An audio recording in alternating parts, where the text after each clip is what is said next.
they all ask me the same question. How do I get in, David? How do I get into a good college? It's the wrong question. The issue is, what's the best college? What's the best fit? What's the best match? Where do you belong? Why is there this misconception in college admissions across the country? Why is it that my young people for the past 30 years have focused on the same inappropriate, unhelpful, soul-denying, damaging question? Because the culture has forced our young people to look at the same list of colleges. Come on, you can all read them with me from the hymnal. Stanford and Duke, Cornell and Harvard, Princeton, Northwestern, Washington University, Wesleyan, Yale, Williams, Swarthmore, and Haverford, as if there weren't any more.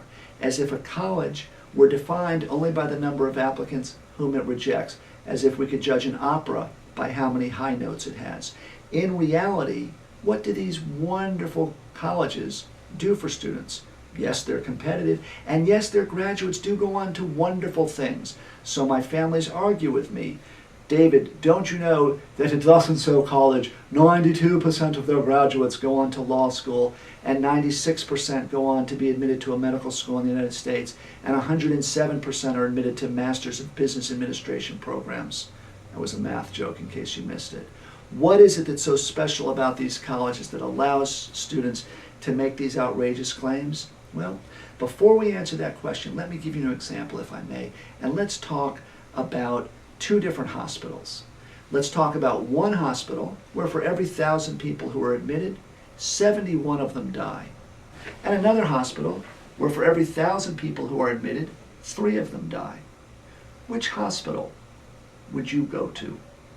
Most of my young people and their families immediately jump on the hospital where only 3 people die. Indeed, they say clearly it's a better hospital. 71 is a bigger number than 3. However, before we can talk about who comes out, we have to talk about who goes in.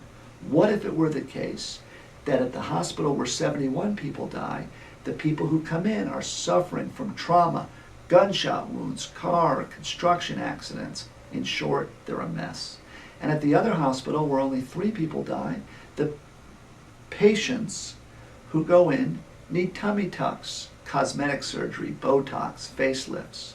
In that case, I hope you would agree that if you did have a serious traumatic accident, that the hospital where the 71 people out of 1,000 die would be best. How does this relate to the myth of the good college? Think about kids who go to these top schools. What do we know about them going in?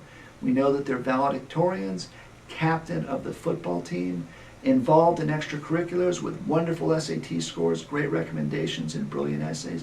Now the question is, do the colleges, which admittedly are wonderful with facilities and professors and every opportunity, what do the colleges do for these young people?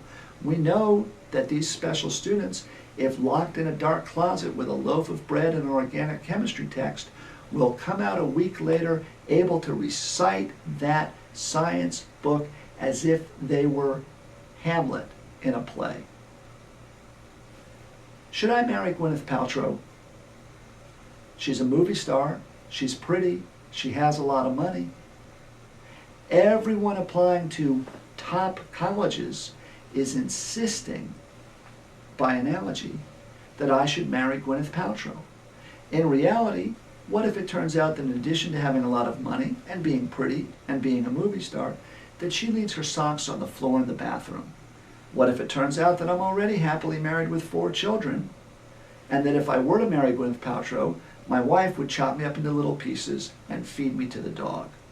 By focusing only on top colleges, it's the same as saying that the only happy marriages are those that involve movie stars. In reality, there are hundreds of colleges that are more appropriate matches for young people. I'm not saying that if you're admitted to a highly selective college that you shouldn't go. There's nothing wrong with them, and the students there learn a lot, eat pizza, meet fascinating people, and go on to wonderful things. But every study shows that for students who were admitted to the highly selective colleges, but who chose to go to a less selective school, that every outcome measure is the same. by every determination of future happiness and success, the kids who were admitted to the top schools but choose to go elsewhere do just as well.